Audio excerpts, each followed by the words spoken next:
How's it going, guys? Welcome back to the channel. Today I'm going to be presenting to you my Wither Warrior build. This build is built around the Wither mechanic, which does basically the white bar damage that you see in a lot of cases when you go into the Umbral realm and you deal damage to them, taking away the health of the white bar whenever you attack. We take advantage of the right hand bringers of stillness swords to get this wither effect, and with the way we built our character, we get a lot of wither built in to give us so much more extra wither benefits. The great thing about this build is you can start using this as soon as you get to pretty much the third zone in the game, and seeing that this is a wither based build, you actually do really good when you're fighting in the Umbral zone. With that said, let me show you how to make this awesome mid game build. Alright, so now we're on the gearing section of the video, and just keep in mind when it comes to the armor, do whatever works for you. I'm gonna show you what armors I use, but kind of like tailor the armor to your build. So starting off with the weapons, we are using the right hand bringers of stillness swords. You get this from the Reapers. I personally farmed it right after the Ruiner. This is like the third major zone of the game, so it's fairly early in the game. I'll show you on screen exactly where I farmed this at. It took me about 40 minutes to get both of them. But just keep in mind, the reason why we're using the right hand versus the left hand is because the left hand does frost build up, the right hand does wither build up, which is very important. So just make sure you're doing that and you know that. But yeah, just find these. They're fairly easy to get. The Reaper's not that hard, and you can start using it. Now when it comes to the runes, for one of them we're using the Cybano rune. I'm not exactly sure where I got it. It was in my inventory, sorry. This is the only thing I don't know where I got it from.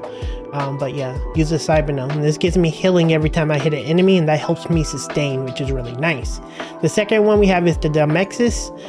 Dimexus is from that same mob where you're farming this sword from. So you actually kind of kill two birds with one stone. Just remember you're going to have to upgrade and get the tablet in order to socket this one in. But for now, you're going to use the Cybano if you have it, and then once you get the upgrade, you're going to put the Dimexus in it because it gives you additional physical damage when you're dual wielding. Now for the other one, it's going to be something very similar. I don't have another Cybano, I have the Tormo. This gives you health whenever killing an enemy. You can kind of interchange this to whatever you find, but ideally I would like a Cybano here for more sustain. And then I use Dimexus again because again it gives me damage whenever I'm dual wielding. It's really good synergy. For our catalyst, because we are using a catalyst, we're using the Charm of the Fortune Sight +6. You get this from Malu here in the major base. So if you want to get it. It requires 12 Radiance and 12 Inferno. So yeah, I upgraded it a little bit. But yeah, you can use it because we do cast Umbral spells. Now for the Umbral spells, we're using the Umbral weapon, using the Umbral orb. We haven't gotten enough requirements for the Umbral slash, but we're using that. And then we have the Painful Echo. Whenever we're fighting against multiple enemies, we can throw this and it'll chain between them. It's really nice synergy with the build. Moving on to the armors, we have the Faceless Carving. This pendant will give you increased wither damage and wither defense. Now obviously this is a wither based build and we want to do as much wither damage, and this comes from Malu as well. Now I didn't get access to this until I beat the big guy that plays with the little dolls. I'm not sure if you know what boss I'm talking about. I'll put a screenshot on screen so you know. That's when it became available for me. I'm not sure what the requirement is to get it, but that's when it became available for me. For our ring, we're using the Mine Owner's Ring. This is the very first ring you get in the game. Gives you stamina and stamina regeneration. This is really good. You can interchange this one out if you want, but that's what I use because it works really well. Now what's important here is the Ring of Nightfire. This one's really good because it gives additional fire damage and wither damage. We don't necessarily care about the fire damage, but we do care about the wither damage.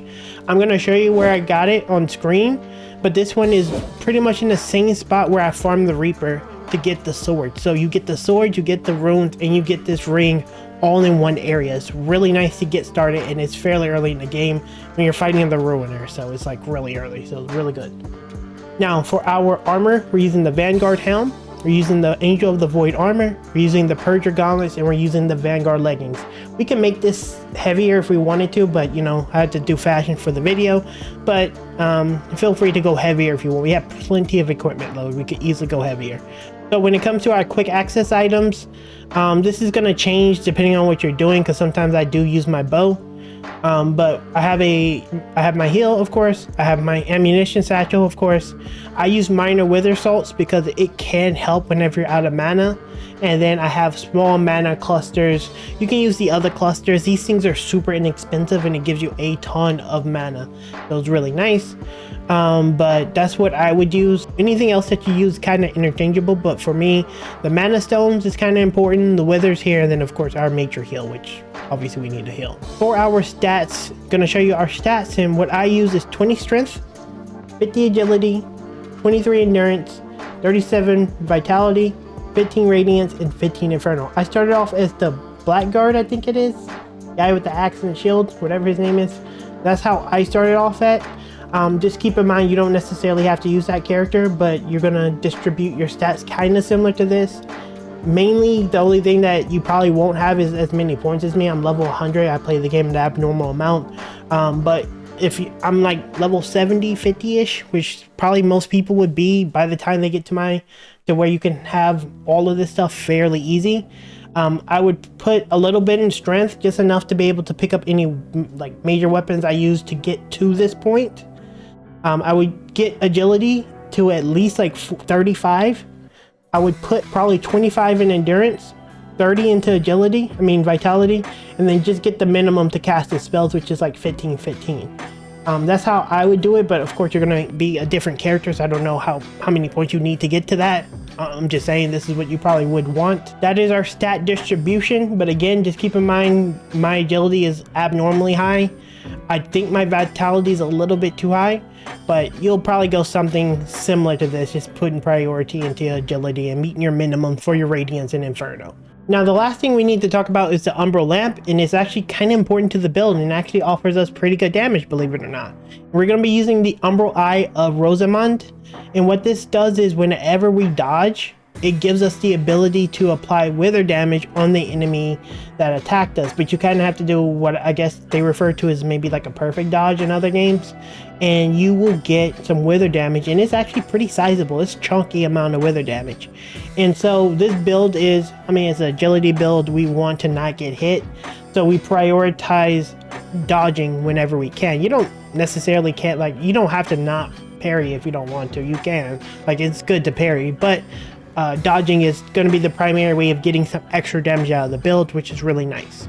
With that said, that's going to be it for this build. Let me know what you guys think if you guys give it a try. It's a really fun build. You can definitely take it much higher than what I'm doing right now, as it's kind of more of a mid-game build. But if you do like this kind of video, leave me a like and maybe even subscribe, because I'm going to be dropping quite a few build videos in the next coming days, and I'd love to get you guys' opinions on them. Also, leave me a suggestion, because I like to make some builds tailored to what you guys like.